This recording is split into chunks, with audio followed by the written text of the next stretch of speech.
Hyderabad. Akash, if you could just put the mic on. His topic is confusing the master thief. How identical keys can stop malaria. It's a very relevant topic on which he's going to talk about. Akash, over to you. Hello everyone.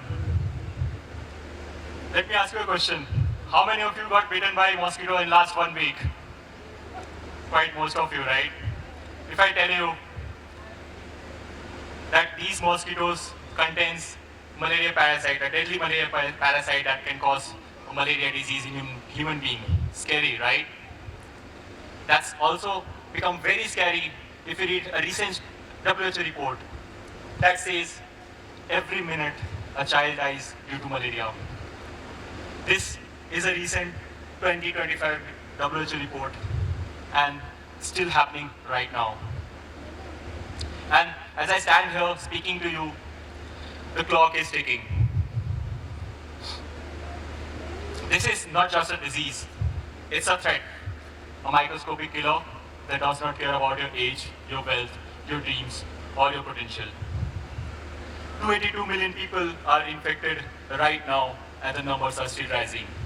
I was reading these numbers in research papers, identifying how the scientific community is united in one mission to stop this disease.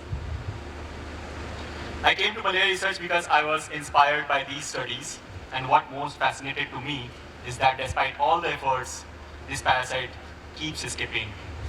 It developed resistance to our treatments, and it's incredibly smart and adaptable, and keep developing resistance to our treatments, and keep changing itself.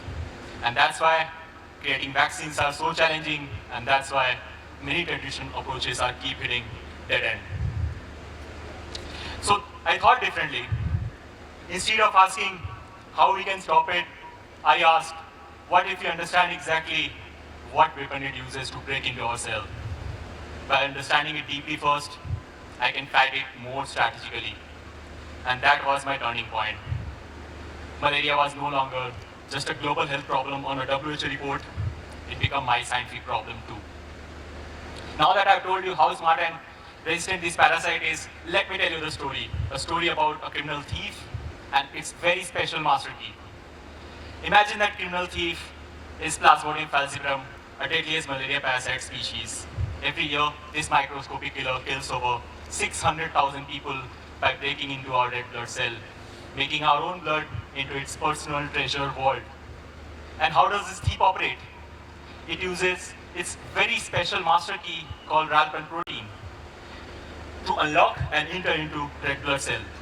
You can think of this Ralph protein as a perfect lockpick that can open up almost every door in the neighborhood wherever this thief wants to go. During my PhD, I tried to zoom into this protein, imagine as a key, and try to understand its property and which part of the key unlock the red blood cell. And what I found that the protein doesn't require entire protein doesn't require to unlock the cell, only 1/5 part of the protein helps to unlock the cell and for the parasite to enter inside the red blood cell. I identified a minimal functional region of this protein that actually does the job. And here is what most excited part for me is that this tiny key fragment that I have identified is really conserved. It does not change, unlike other parasite protein that keep developing resistant and keep mutating. This part of the protein does not mutate. For the parasite, this part of the protein is too important to lose or mutate. And that's when the idea clicked. What if I told you that the best way to stop this parasite or this thief is to drown them into the sea of identical keys? If this tiny key fragment is really working part of the key, what if I could mass produce thousands of identical copies of just that part and flood the system with them? A perfect duplicate of the parasite's own key wherever this thief wants to go. So now imagine what will happen. This thief will come with a master key to go inside the red blood cell, but it will find that all these tiny key fragments are already bound to the locks, occupying the exact places where this thief wants to use its key. So the doorways are blocked, the parasite thief will not be able to enter into the red blood cell, and our cell is healthy and not infected by this parasite at all.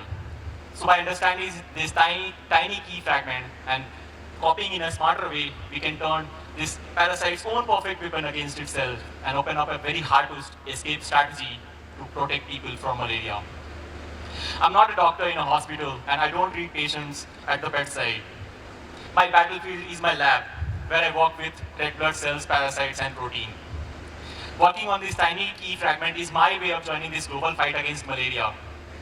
And if we use this conserved key fragment as a vaccine to protect people and stop the parasite to go inside the RBC, we add one more tool to the world's arsenal against this disease. The clock is still ticking today, but it does not have to tick forever. I started by telling you that every minute a child dies due to malaria, but I'm ending by telling you that every minute scientists like me and also scientists, young minds are also joining in the global fight to find something new and discover something new. And together we are going to change these stats. Thank you.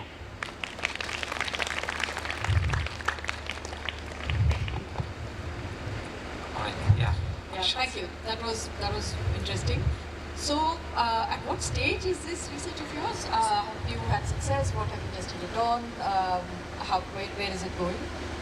Sorry, can you repeat again? So, what stage is this research at? Yes. How do you count it as a successful experiment? Are there others doing the same? Are there simultaneous experiments happening elsewhere? Has it been replicated anywhere? Is it sort of the only lab that's doing this work? Can you tell us a little So more? we are the first one who are reporting this. Excellent. And this is just a discovery phase where we are going to translate into further in the development process in the lab, where we are also trying to identify to which lock it is actually trying to go into fit in. So actually we are the first one who are going to report this minimal function. So you are going to report this. So what stage is it at? So now you've sort of made a claim that by doing this, by introducing this fragment of a key, you might be able to stop this from attacking the cell. Yes. Problem. So at what stage is your finding? So at what stage is your experiment, or is this a simulation? So it's an experiment. So Okay. what happens during invasion, this parasite is trying to enter into the red I blood want cell. to know what stage your experiment is at. Sorry, I'm not able to get this. I don't know. Ashish, can you help me translate my question? Yeah, so I think what she wants to ask is your discovery established already now and done, and you have published it, or what is? Oh, it's going to be published. So But we the have, discovery is made, all the evidence is there? yeah, evidences are there. Yes. Sorry, I didn't able to. I have a question. So thanks for the presentation. My question, maybe I missed that point, that whatever the number of blocks, the keys, the part of the key that you're creating, is it that that's not sufficient to unlock it, but it goes and still blocks? Yes. So what happens? It's a multiple addition of the processes that this thief takes place. Once it is locking, like putting its key into the red blood cell, it's trying to turn it, then to unlock the lock, right? That's the way we do, like put the key and then turn it. So that has to be done by the parasite. By the full Yes. system? Okay. But now since it's already blocked, so now the thief, the parasite will not able to put its key, so it will not able to turn anything. So it will not able to unlock the cell. Yeah. Yeah, Ashish. Yeah. So, thank you very much. So your key results are about key fragments, so that's very Yes. nice. Yeah.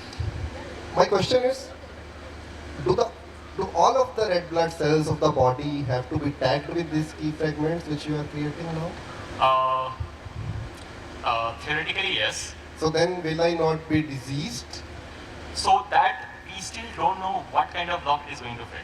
So for that, I can't comment that is that lock is important or something else or not.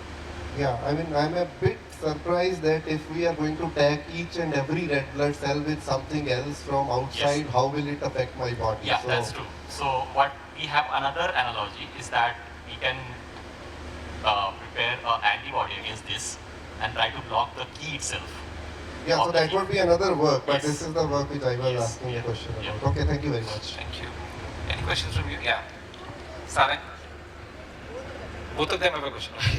This is a So, popular topic. how exactly are you going to replicate these keys? Replicate this, sorry. Keys. Oh, this is very easy. So it's these keys, tiny fragments are the part of the protein that you can actually express in bacterial cell in the lab in a very large amount. Surabhi? Why is malaria carried by mosquitoes? Can it be carried by other organisms? Okay, so this is the evolutionary that is happening. This malaria parasite can only be comfortably fit in two hosts. One is mosquito, another is human being. It cannot survive as an other organism. Okay, thank you. Thank you. Thank you. Thanks. Thanks, Akash. Thanks for your time. It was a lovely presentation. Big round of applause for him.